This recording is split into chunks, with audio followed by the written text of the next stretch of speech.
I'm a sociologist, so I'm always a little skeptical about everything because in this country, everything end up with some money. Somebody gonna make some money off of it. Yep. I just think it's just another way for America to be able to profit off some different things. As you start to really look at it, and with our society, if it don't make money, it don't make sense. It could be right. Climate control could be right. But if they can't make money off of it, it don't make sense. They ain't gonna do it. So it don't matter if you destroy the world until they figure out how they can make some money off of it. You'll always be on the back burner. You know what I mean? I think that now some of the things that you're starting to just see, the weather like up in Antarctica, the ice is melting, it's not sustaining itself. And the one thing that you can't recreate is space. And the one thing that keeps going up is human numbers. So we're growing into different spaces, which is killing the planet, basically, because you have so many people and there's only so much space and there's no end in mind as far as like, how do you control that? So for me, it's something that you have to pay more attention how we can make some different changes, how we build new houses, construct them with solar and stuff like that. You may have single-handedly answered the question as to why the U.S. doesn't do more, right, to mitigate climate change. We have to find ways to make it consumer driven. Energy, you think we'd be sick? I'm running out of energy. See, we use it all. Damn, sit back, motherfucker.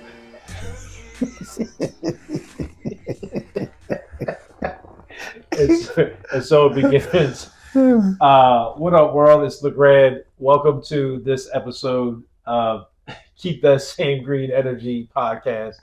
I have a special guest. This is a special episode. They're all special episodes, but this is particularly exciting for me. This is a person I've known for years, a trusted friend, a best friend. So one of those day ones you call in the middle of the night if you need something. But we're going to get into this. Is going to be a little bit unorthodox the way we do it, just because that's how we vibe. And I don't want it to be, I don't want it to seem manufactured. So I'm going to let the guest introduce himself, and then we'll get it started from there. Well, good evening, Green World. So I'm going to, make sure that I play my part in the green space. I'm Sean McCaskill. I met Chris in college, and was blessed for him to, the two of us to become line brothers in the greatest fraternity in the world, Alpha Phi Alpha Fraternity Incorporated. Listen, man, I always say this to my line brothers. There's 8 of us. We're, the dysfunction, that's amongst the line. I wouldn't trade it in for the world. And, I love the fraternity for giving me the opportunity to really even be, to meet Chris and become, a part, become more than even brothers, but, family. So, when he called and said he wanted to do his podcast, of course, I'm going to jump on board and line up and do what I need to do. I appreciate the support, man. So as we always do, we give guests an opportunity to first share a song or a reflection or something that relates to how they met me or how they met Legrand. So Sean and I were talking last night, and I thought he was gonna go with "Welcome to the Terror Dome" by Public Enemy, because that was a consistent kind of theme for our what was then called a pledge process, a membership intake process today. But he chose "The Choice Is Yours." Yeah. Can you give me the correlation between why you chose? No, you know what I mean. Like Chris said, I would want to say PE because I was like at that particular time I was in a different space, mentally, and PE was like how on the on the radar. We riding around campus, windows down. We had a PWI, Indiana University of Pennsylvania. Wouldn't trade that experience for the world. But so you would think that was PE, but The Choice Is Yours is really the video. I mean the song, because when we pledged the organization, there was only one. Our dean was the only one that was up there, and then when we came, the 8 of us, we hadn't been on the yard for some time, and then there was and with those numbers, and then there was a step show, and the step show, we were, of course, thinking of ways how we can bring the frat back, and we had this coffin, and it was set up. So just imagine, like, we had to set the coffin up, and there was like the show was going on, but in order for it to go the way we wanted to go, man, Chris was in this damn coffin for about an hour, like an hour and a half during the step show because the other teams were gone and Chris is like in this like everybody like and it was so cool because the coffin was sitting there and people didn't block the coffin. They just they sat around the coffin, but the coffin was there. But we didn't want people to know like Chris getting the coffin that he but so Chris is in this coffin, man. For hours. Taking short breaths. For like an hour and a half here to like the boy, So then when we came out and then when the song came on, Chris kicked open the door and everybody, I mean it was just the students just went crazy. I mean once he came out of that coffin and the bar. Yeah, coming out skipping. I mean the caddies went crazy. They ate it up, and of course we won that thing. Of course we won. You give it up. So. And no diss to the other organizations, but back then we could diss. Definitely. We took the show, but that song there, it just put us on a different place, man. So it was kind of cool when we was talking about it. Like, nah, man, the choice is yours. That was it. No. So as we do with the podcast, that will translate to a song that I'll basically recreate that we'll use in a segment at the end of this episode, which is called Spill Bars or Fill Jars, which gives our guests an opportunity to either freestyle over the beat that I made. Pause. I'm a little uncomfortable. I'm uncomfortable. Or write a check. Fill bars. Spill bars. I don't know. That's flag. I'm uncomfortable. Yeah, but I'm a little uncomfortable with that. All right, so we'll move on. So my first impression of Sean was just like this is a guy that's either he's very intimidating because he's got hands, but it was his rip game, this ability to just because we Jones on people all the time and talk about people, barbecue people, whatever the new generation says, and there was a elite group of people that were really good at it, right? And I'll say that I might have been included in that group at the time, but when I heard him barbecue people like in the cafeterias and stuff like that, I was like, okay, I gotta get myself right. I gotta get focused because it's not a matter of if, it's when. When there's gonna be opportunity where we clash and go at it,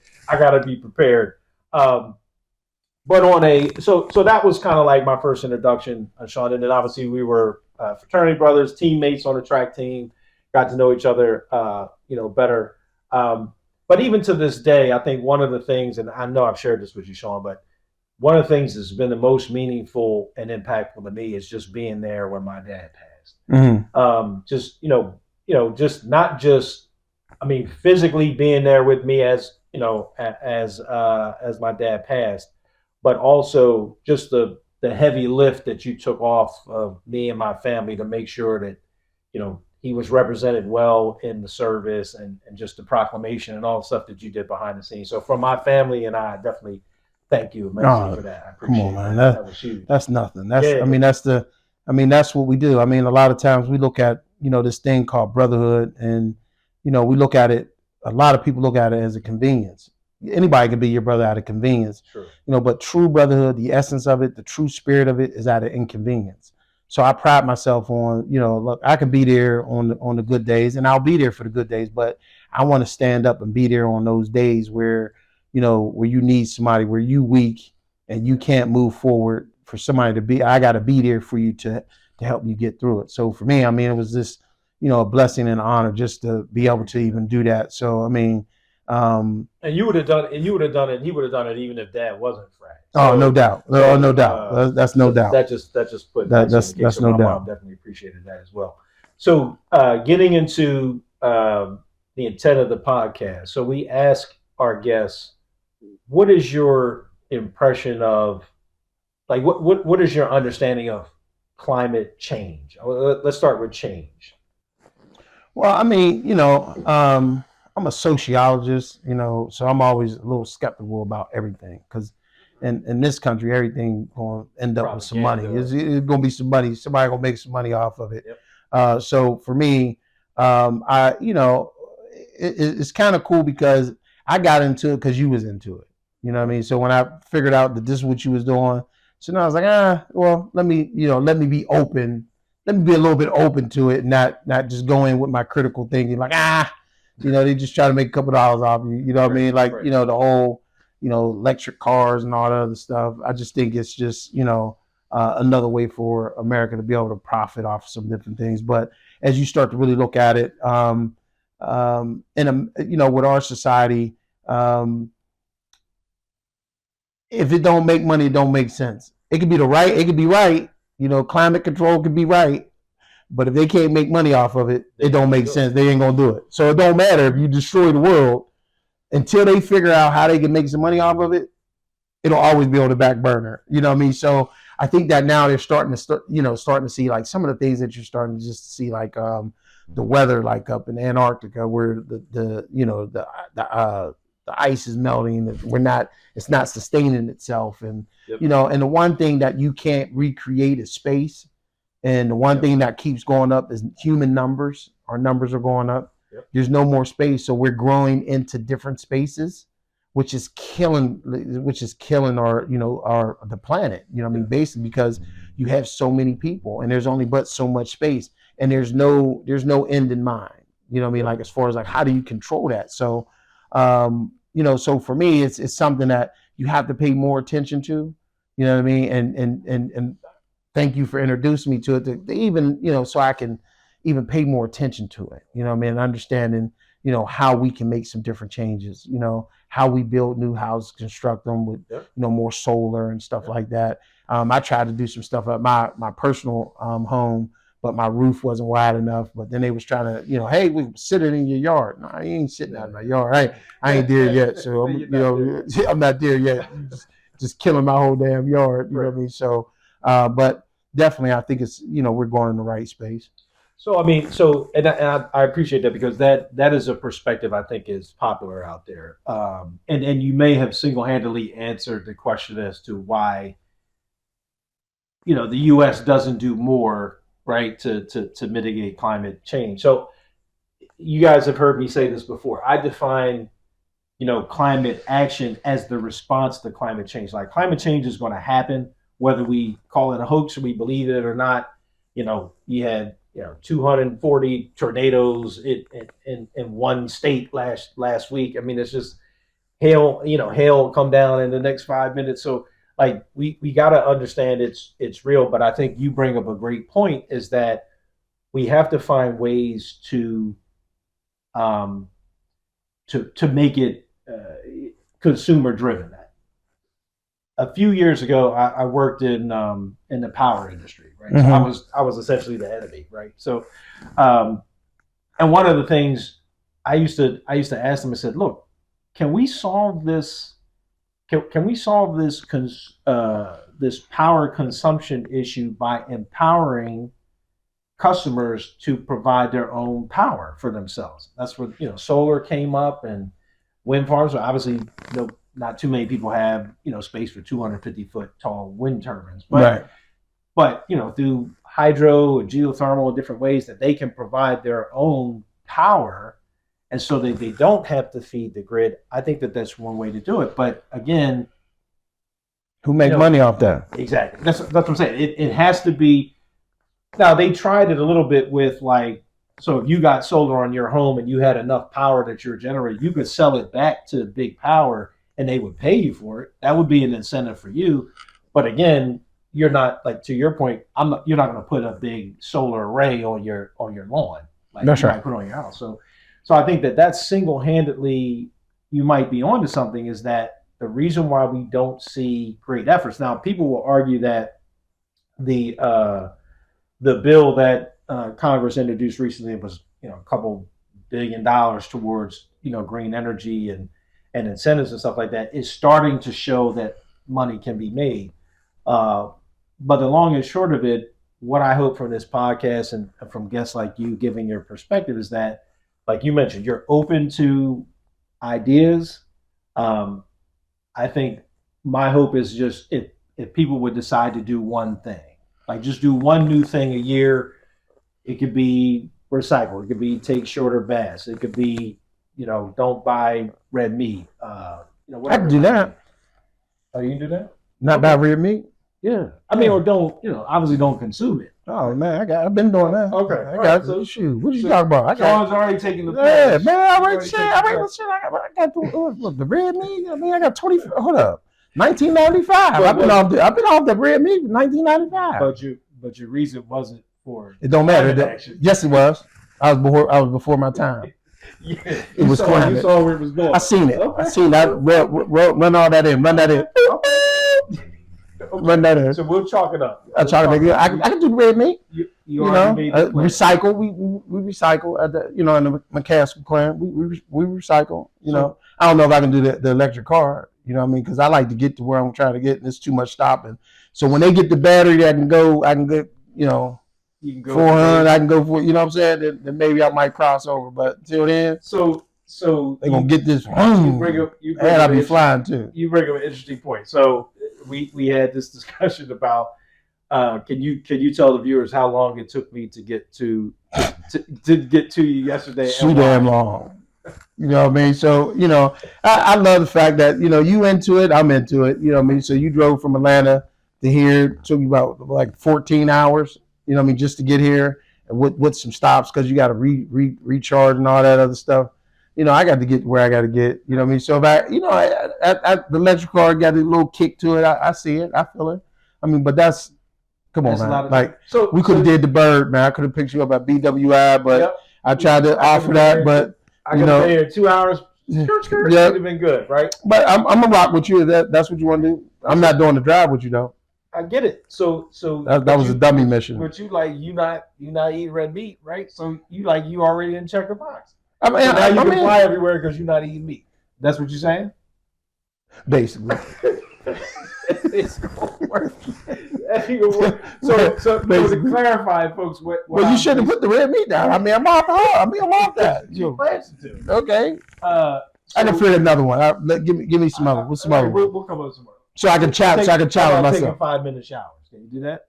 I mean, you see that hotel. You see what I did at that hotel today. I was in there about 15 minutes. Hot water hit me, man.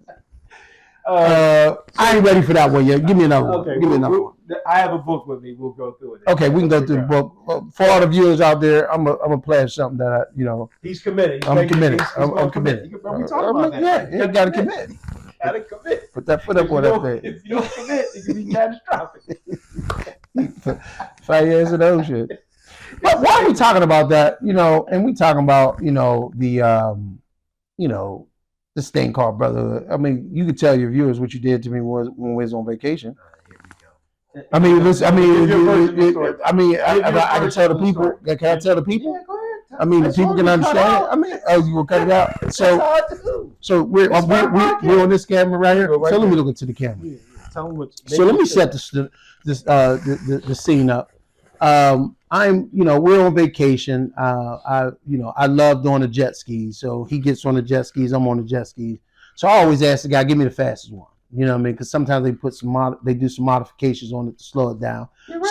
So I definitely was. So I had one of the faster jet skis. So I'm doing what I do. Spinning around. I'm flying.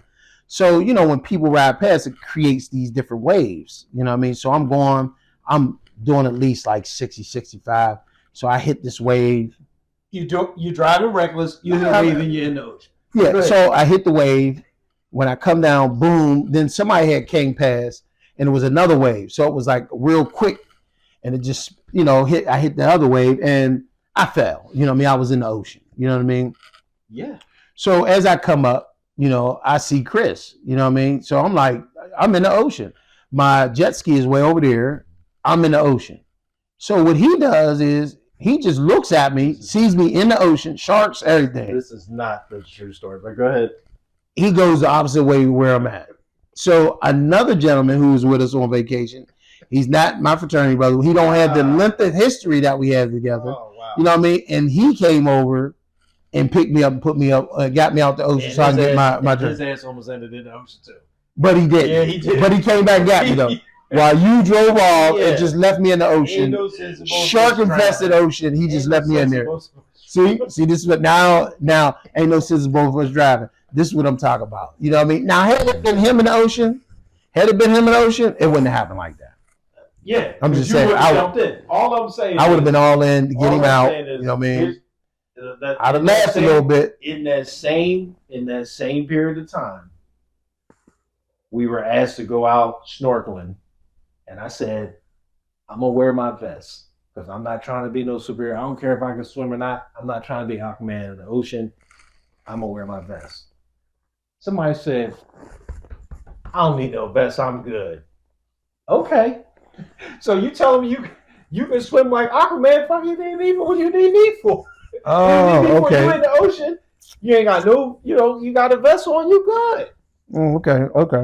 All right. This is all gonna get cut out. So anyway. You can cut it out if you want to, but I had to put it on tape. It's on tape so the people know he did me wrong on that one. He definitely left me in the ocean. You're and then he created more waves because the way he turned it, smacked me. I was trying to manipulate to get to you. No, hell no. You could have stopped right there. I could have, you know what I mean? I'm gonna put brakes on in the ocean. Yeah, just stop. It makes sense. Just take your head off the throttle. No, it don't stop like that. It's the ocean. But I'm gonna let you. Okay, as long as the people know. I let the people judge. I'm gonna let the people judge because they won't see this. Oh, that's cold blooded. Cutting all that out. That's cold blooded. Cutting it all out. That's cold blooded. So the one thing that we get from listeners, viewers, whatever it is sometimes we get questions, and obviously the big thing right now is Kendrick Lamar, Drake rap beef. Do you have an opinion?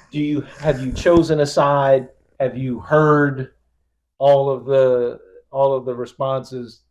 Do you have? Yeah, I think when it comes to it, I mean, of course I grew up in the greatest era ever. When hip hop was, at its beginning. So for me, the essence of it, of the beef, is cool. It drives numbers. People will get back into it. They're gonna, it moves people, galvanizes people. But again, I think when we start talking about as Black folks, control, we don't really control it. We don't really control hip hop like in the 80s. It was like, oh man, it was so pure and it was so new, and then you had the break dancing and the graffiti, and it wasn't so commercialized. So now once it gets commercialized and it gets taken over by big business, big corporations, they start to dictate what is hot. Okay. The streets used to dictate what was hot. Correct. Back in the day, like, like it was, so now they'll push certain things. So you're. But I feel like the streets are saying Kendrick. Oh, Kendrick killing. Oh, okay, all right. Kendrick killing. I mean, whether the industry or not. The streets. I mean, the folks said, Kendrick killing it. Like Kendrick, he witty. His wordplay is like that. So you keep playing around. He's a throwback to the old days. So I like Kendrick a lot, but again, I just think like the message, who controls stuff. I think we've got to get back to allowing, the people, the culture to kind of control it. Yeah. What I mean? To really control it. Because right now they'll put some stuff out, like some of the stuff you'll hear on the radio is like, what? Like, what are they saying? But it's just like, it's like, if it's anything, like, in America, we're always finding a way, the haves and have-nots, right? You're always going to have the have-nots, So if you look at it from this standpoint, that 20% of the wealth is controlled by 80% of the wealth is controlled by 20% of the population. So that means 80% of the population is fighting for 20% of the wealth. So what do you think gonna happen when you got this amount of wealth, but then you got this amount of people trying to fight for those resources? What do you think is going to happen? You're gonna have chaos. So you're gonna create an environment with chaos. and then you'll have people putting us against each other, which creates even more chaos with inside. So you'll see that, and even in like with the rap industry, like Drake's bodyguard, being shot. So now that becomes a headline. Yep. So for me, just gotta be honest, man. America dirty, man. They do some dirty stuff, man. So you gotta always keep your third eye alive when you hear something. Is that really? What's the angle? Was it really somebody from Drake's camp, or was that really somebody from Kendrick's camp? Right. Or are they just trying to stir it up? I got you. So you talked about the wealth gap a little bit, and it is my opinion. I think one of the ways that people of color, marginalized folks, whatever you want to say, can leverage some of that is through sustainability, right? So power and expenses with utilities and stuff like that are big expenses, right? Whether you're in retirement or you're poverty or whatever.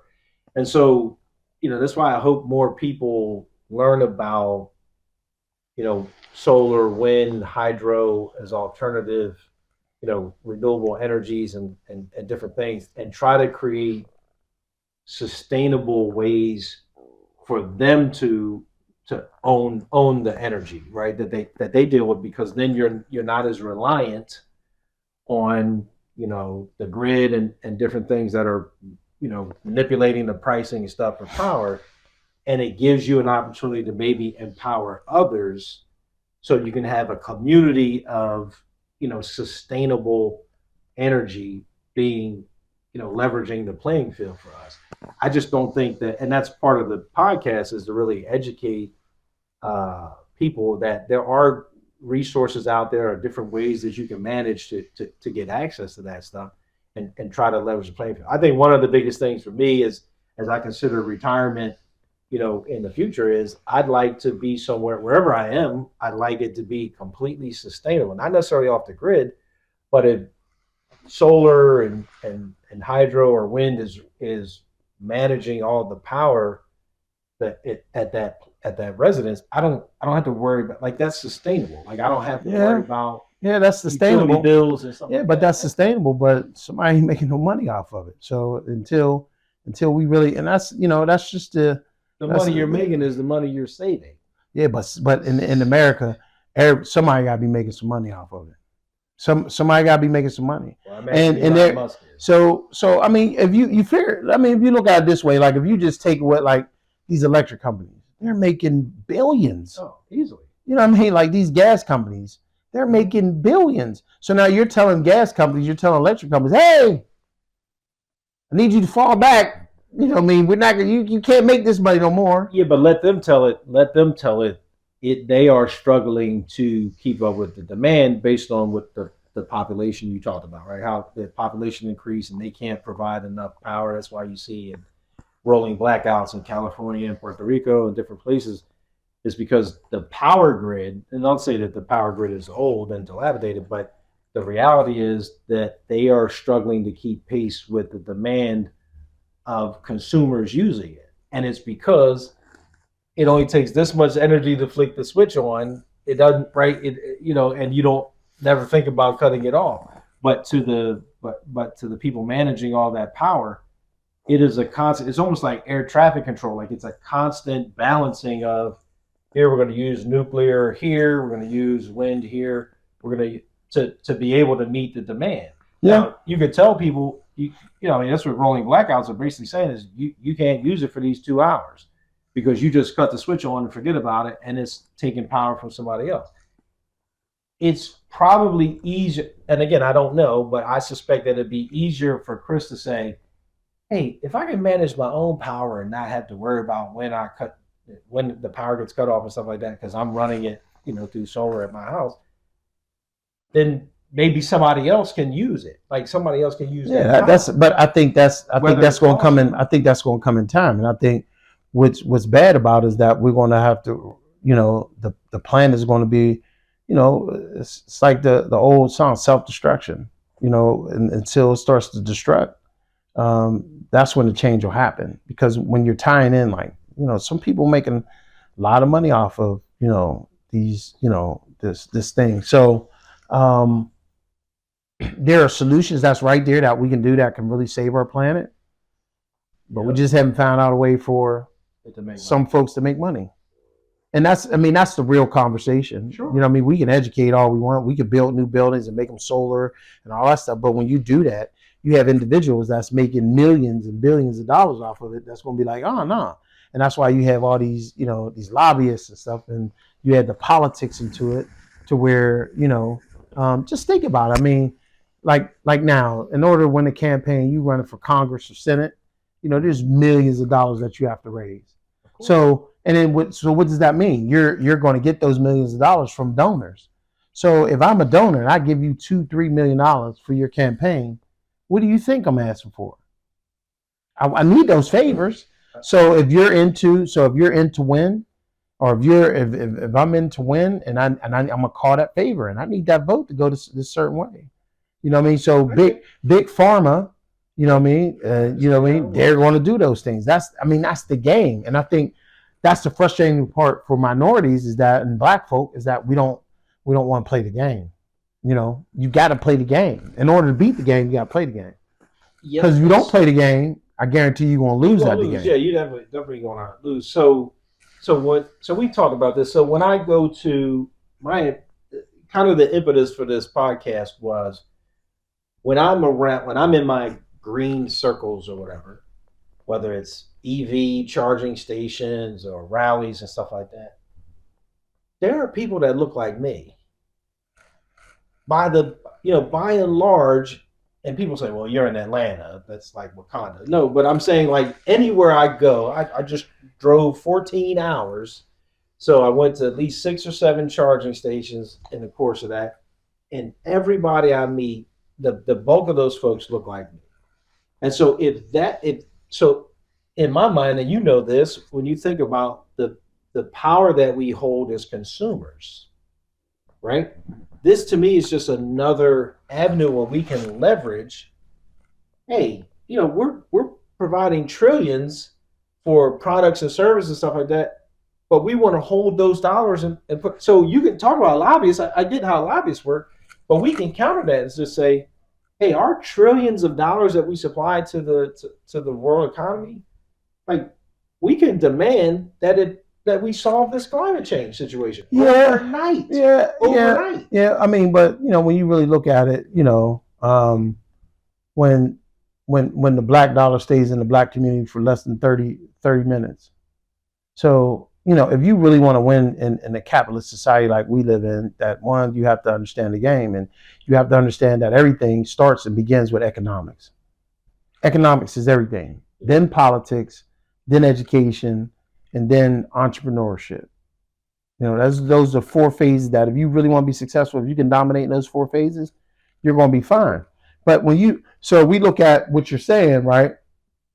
If black folks collectively said, I'm going to spend my money here, we could dictate a whole lot. Thanks. We could dictate. But yeah, we're saying the same thing. But again, before you get there, we got to get to the point where how can we galvanize the people to one collectively say, I'm gonna invest my money in X, Y, and Z. And so that's what I'm saying. That's the impetus of this podcast, is that I felt like I was an anomaly. I felt like, okay, Chris is the only person that cares about the environment. He's the only guy that, went from a Land Rover all the way to full electric to a Tesla, and there's nobody else like him. But as I travel and talk about it, the bulk of the people look like me. That's right.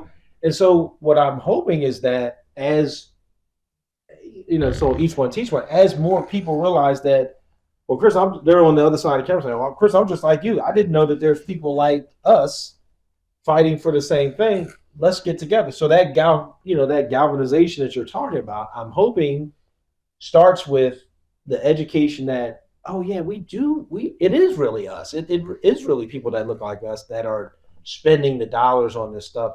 And if we say, no, we're not going to spend it here, and I'm admittedly a climate activist, right, rather than an advocate. So I'm going to lead towards economic empowerment to change it more so than I'm going to be about standing in front of on a picket line and talking about it or doing through social media. I'm going to be more about boycotts and moving the dollars. I get that. That's right at my heart. So, I mean, I get that. But I do think that the education of understanding the black dollar, you know what I mean, and then also understanding that any movement in this country, you know what I mean, is, you know, it's built on like for the life of me, people will say, well, the black community, there's no money there, but why you had these Chinese stores in there?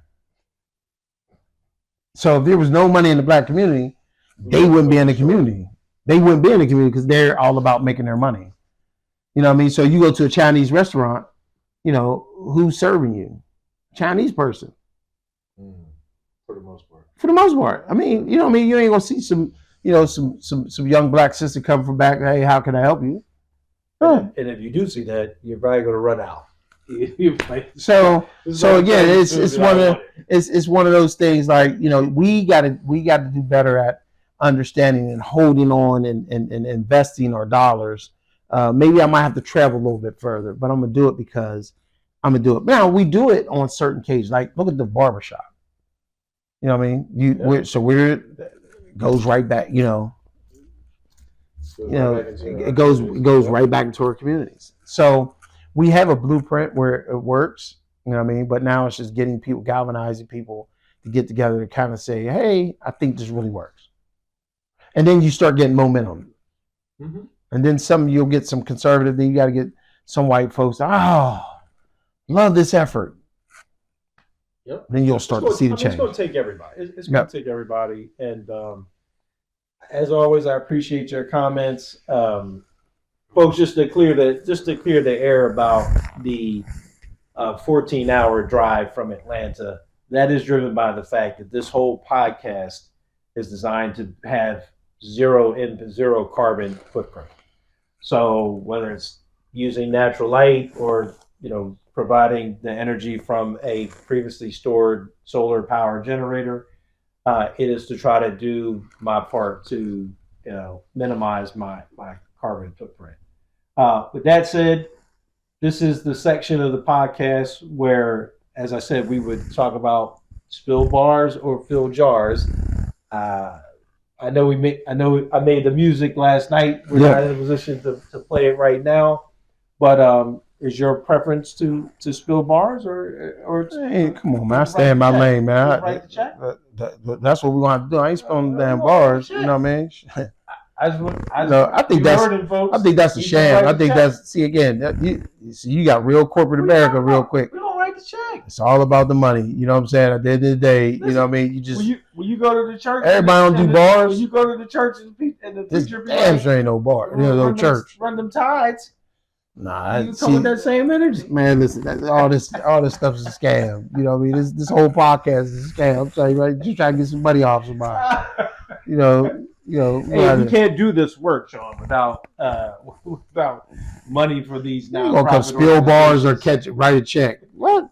I ain't never been no rapper. You know what I'm saying? Look like trying to spill some bars.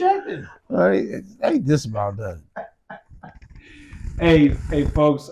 Better put them aces on because you're gonna be chasing that check. We're gonna be bouncing all over this belt. Boing. Go green with that. You're gonna be chasing the Sean, check. Thanks again.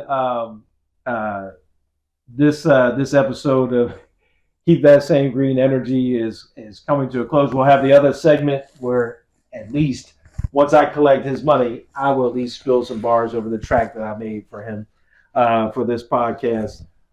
We ask you to tune in, keepthatsamegreenenergy.org, sign up, give us feedback, let us know what you like, what you don't like. But the main thing is keep that same green energy. Keep that energy going towards fighting for climate action and trying to challenge this climate change and any environmental injustice that's out there. Appreciate y'all. Keep checking in. Appreciate you. You got any final comments, Ron? No, hey man, I just, it's a blessing just to be able to support. I think this is what it comes down to, making the time to support, and then, doing whatever you can to help get out your message. Because at the end of the day, what I've learned about America, somebody got to do it. Why not you?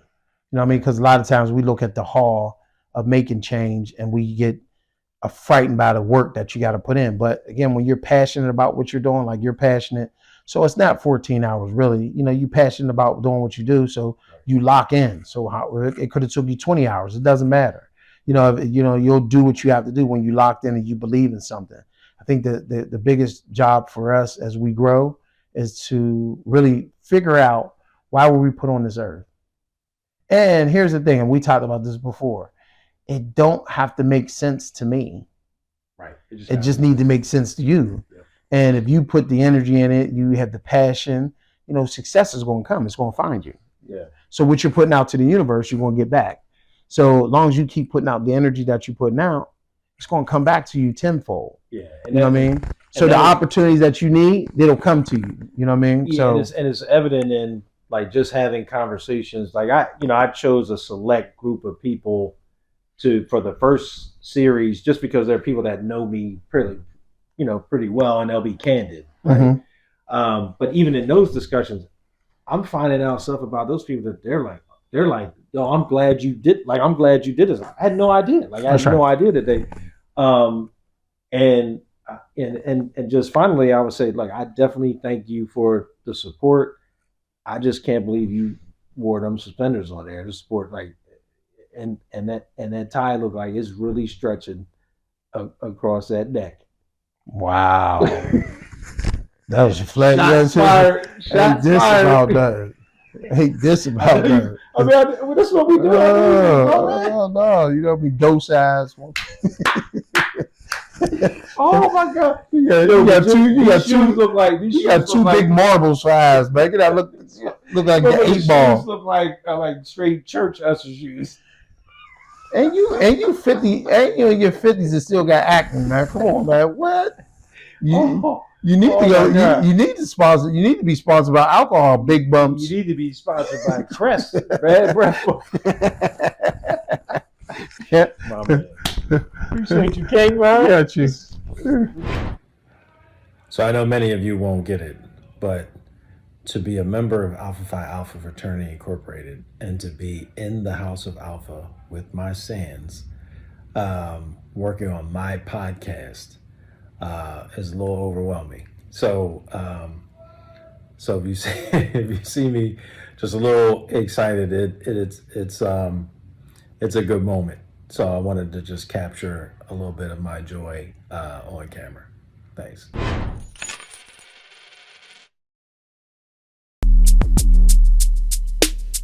Listen. First of all, servants of all, we shall transcend all.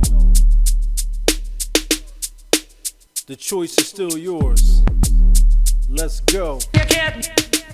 Sure, I keep that same green energy, I'm in attack mode. All green every day, but always rep the black and gold.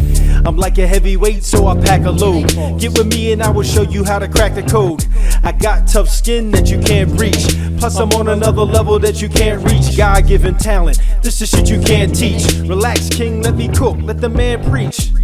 I think I'm gonna let this beat breathe. Don't even open up the booth to let this heat leave. Hate it or love it, just know you'll never beat me. I shut it down so you can't eat like Keith Lee. Ain't nothing changed, the choice is yours. I scream it into these mics until my voice is hoarse. Gotta go, shout out the #1 frat.